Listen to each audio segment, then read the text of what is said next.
Welcome back to the Dawghouse channel. My name is Jessica and I'm going to kind of go over just a little bit with the foster kittens that we have in the house right now.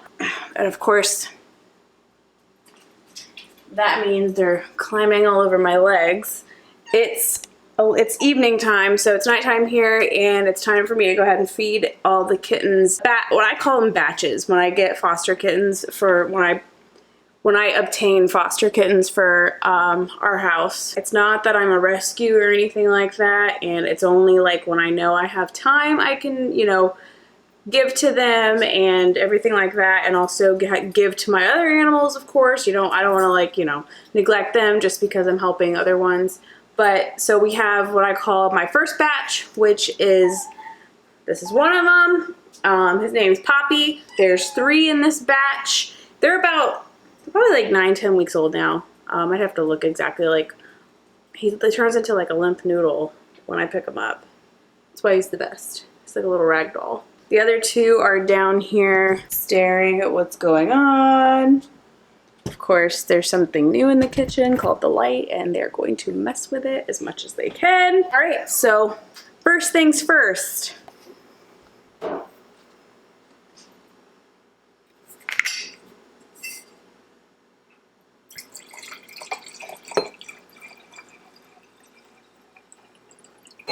Okay, so we've got our wine. Let's take a sip of it.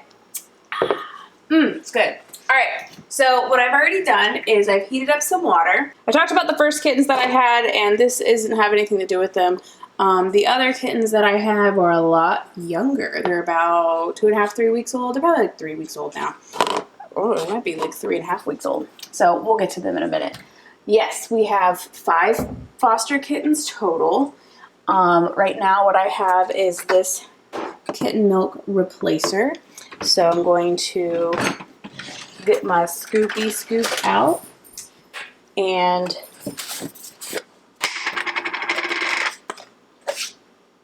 we're going to do 1 scoop of powder. I usually do KMR. This is just something I had on hand that was, what you could say, donated to me not that long ago.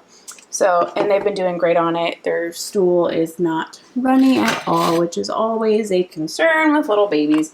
And so here we have some nice, not boiling water, but very, very hot. Makes it mix a lot better, which is nice. The reason why I do this is because it's just easier to get those scoops instead of, like, you can't do it in the bottle because you'll see the bottle's tiny.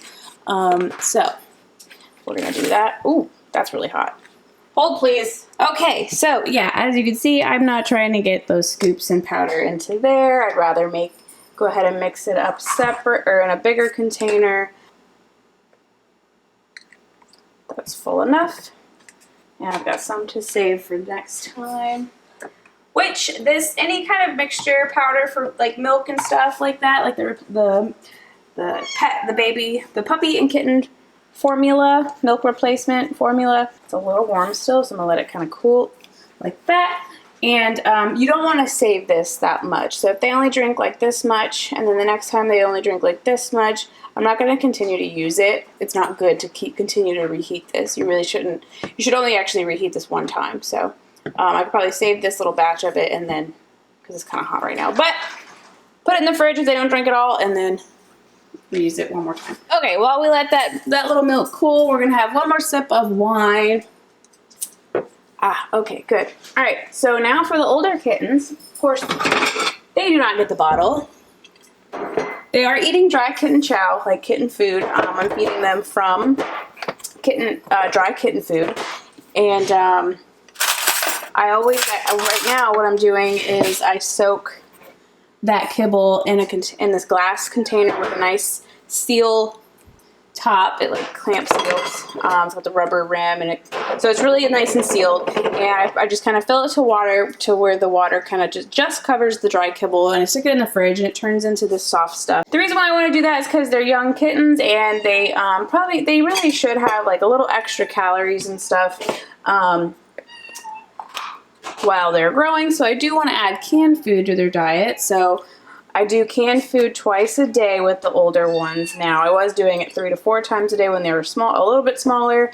But now that they're bigger and they're eating a lot more dry food than they were, you back off. So I'll do that, but I don't want to just feed them just straight canned food, because that's when you run into issues with diarrhea sometimes if they're not used to it. Or even if they are used to it, you can still run into some issues. So I mix it with the wet dry, because that way they're also eating the dry food, so it's not pure canned food, but they think they're getting all, like, it's a big deal.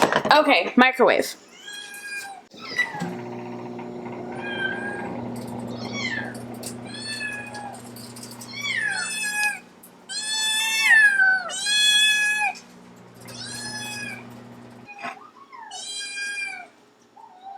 Okay, not bad. Another sip of wine. And I'm going to smash it around just so every bite gets a little canned food. The orange kitten, who I call, his little foster name is Wasabi. He's having a little loose stool. It happens, they're kittens. They go through some deworming, or if they do have free run of the house, the main part of the house. They don't go into any rooms, bathrooms, or anything like that. When they were smaller, they were corralled and they had their own room, which was the spare bathroom. So it was just a safer place for them when they were tiny and they could find the litter box properly. Now they've gotten to the point, okay, now that's good. Now they've gotten to the point where they are actually, wow, you guys are loud. Okay, but right now what I'm doing, it's good to do it anyways, even like once or twice a week.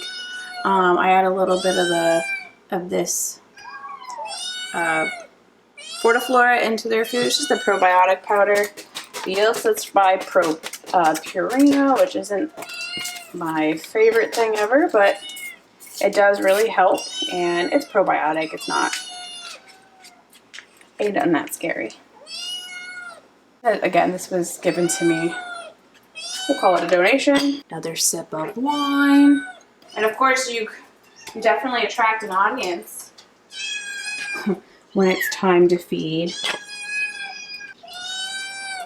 This is not for you. Grim, go. Dogs, out. Now I do that, but I could set this down. Hey! And they wouldn't even eat. They wouldn't go near it. What? Do you guys want your food? You do? I can't hear you. You're not being loud enough. Poppy, you really want it that bad? Yeah. June. Okay, here you go.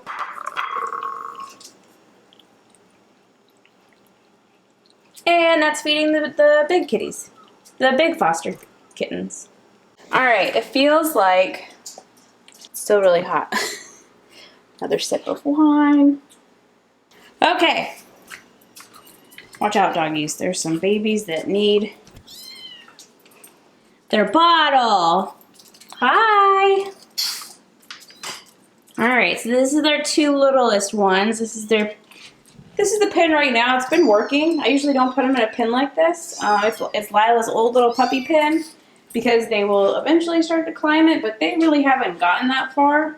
They were in like a Rubbermaid Tupperware thick container without a lid, obviously, because it's nice and it can still hold warmth and they can't climb out of it. But they haven't climbed out of this yet, so we're just kind of going with it. Hey, what are you doing?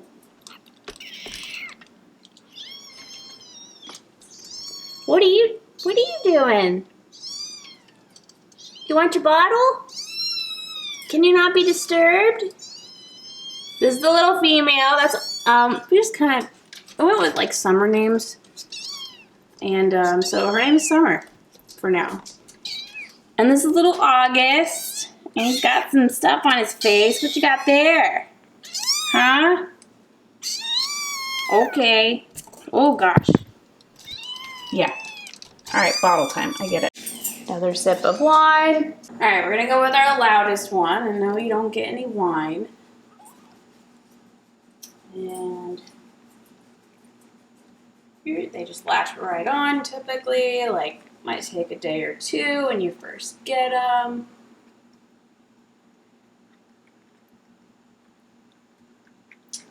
they do tend to tear up my hand with their claws, so I'll take little human fingernail clippers and trim just the little tips off. They don't like it. They squirm a lot, so you have to be very careful. What's funny, I found that like with their mom, they just sit there and nurse. They figure it out. They hold themselves up. But if I try to let go, he's going to do it now, but eventually they struggle. So I've been bottle feeding these guys for a week now, and they've been doing really good, and they've had no diarrhea. They don't necessarily always use the bathroom, use number 2 when I first get them. That's not uncommon when you're changing the diet, going from mom's milk to synthetic, formula milk, replacement, whatever, and diarrhea is also not unusual as long as it doesn't, start affecting the health of the kitten.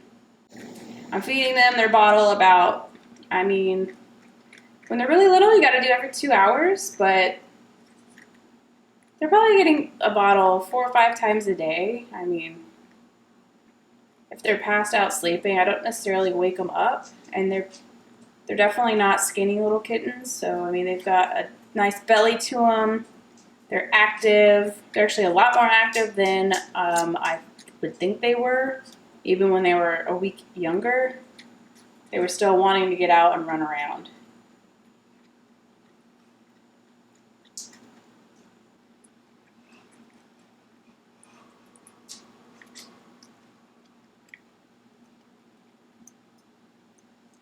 Are you down for right now?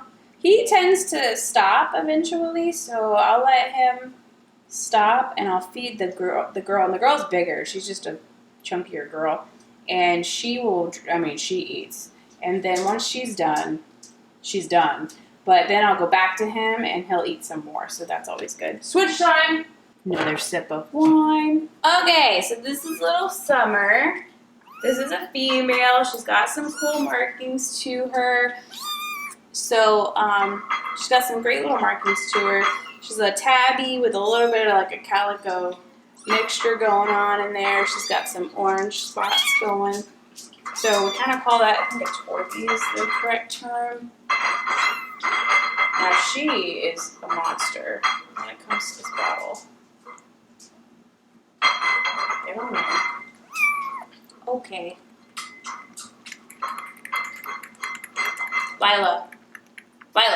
Lila's cleaning the empty big kitten plate.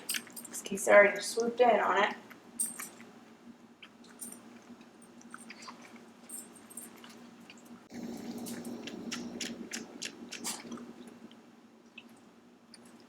You always want to keep your milk tipped.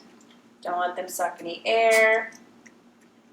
I do burp them. By the time I finish feeding them like this and kind of pet them, and as I'm walking them back to the little pen, they already start burping, so that's good. You don't burp them like a regular baby. You just kind of rub them a little bit, rub their belly, and they start burping. So when they're this little, the other thing too is that they don't. So let me back it up. A week ago, they were young to the point of needing to be stimulated to use the bathroom.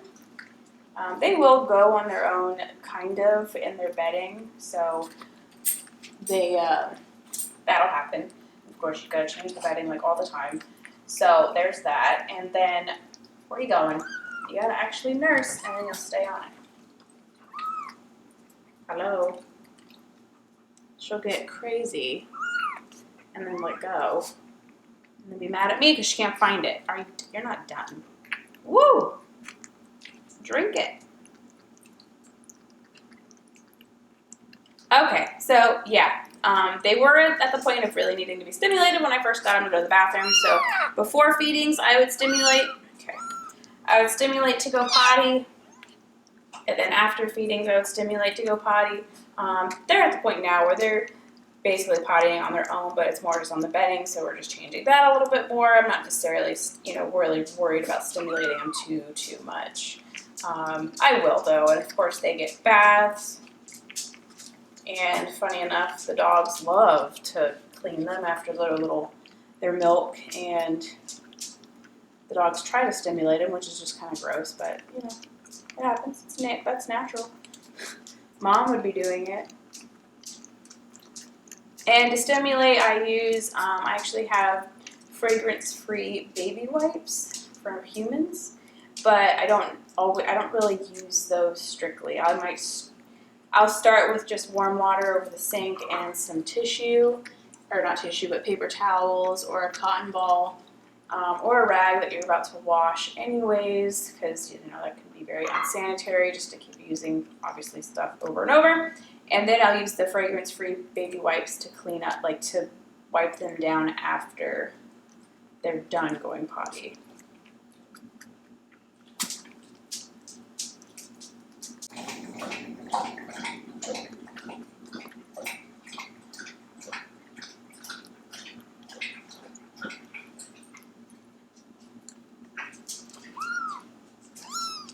Well, you let go, and then you want to freak out and try to attack everything.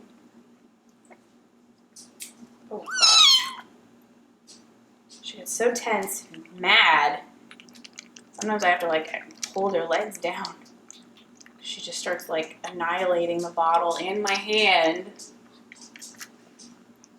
And clenching so hard that she stops drinking. And she doesn't even realize that the nipple's in her mouth.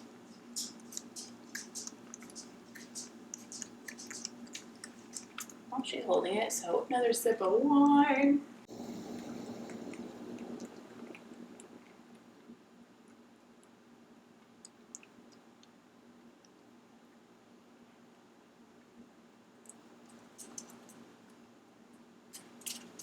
And she lets go and starts attacking.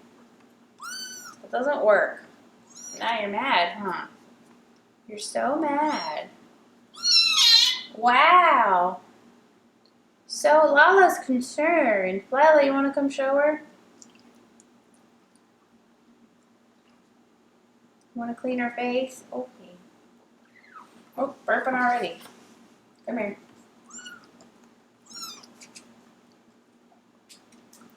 Yeah. Stand up. And now she's just attacking the bottle. You don't make any sense. And then you get so TO'd.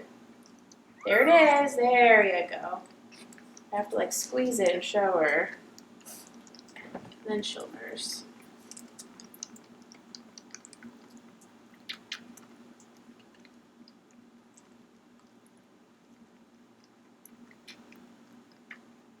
So I've done this a lot. One thing with bottle feeding kittens and puppies as well is to actually not sit here.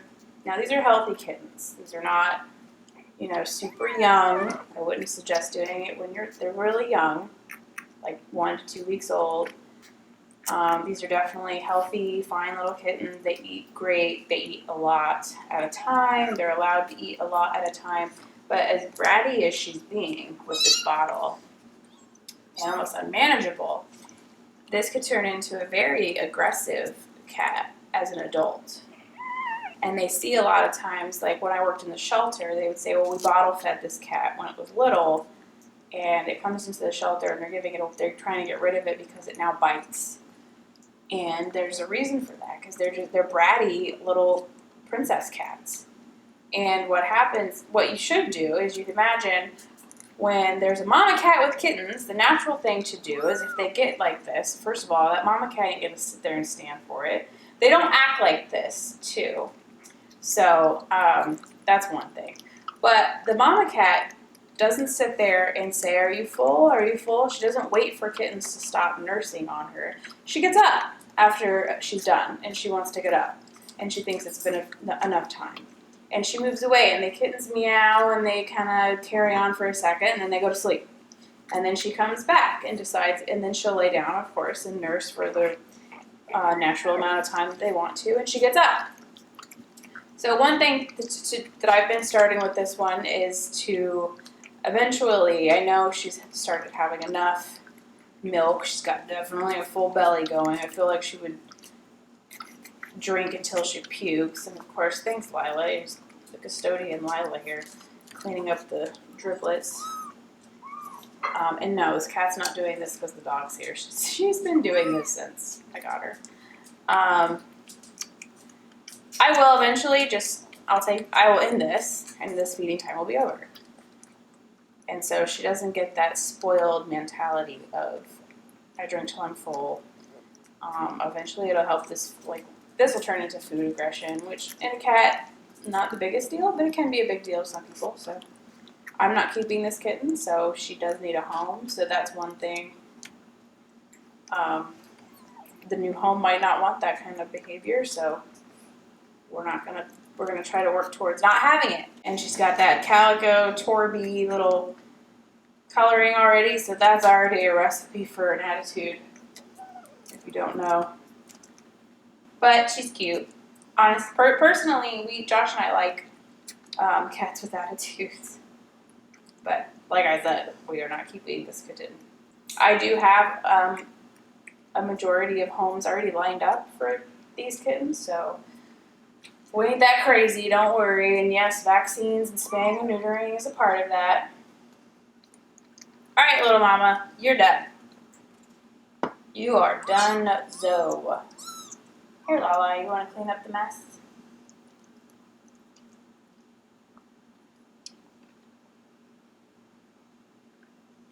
As you can see, big old belly. Wow. And she just burped because I'm messing with her.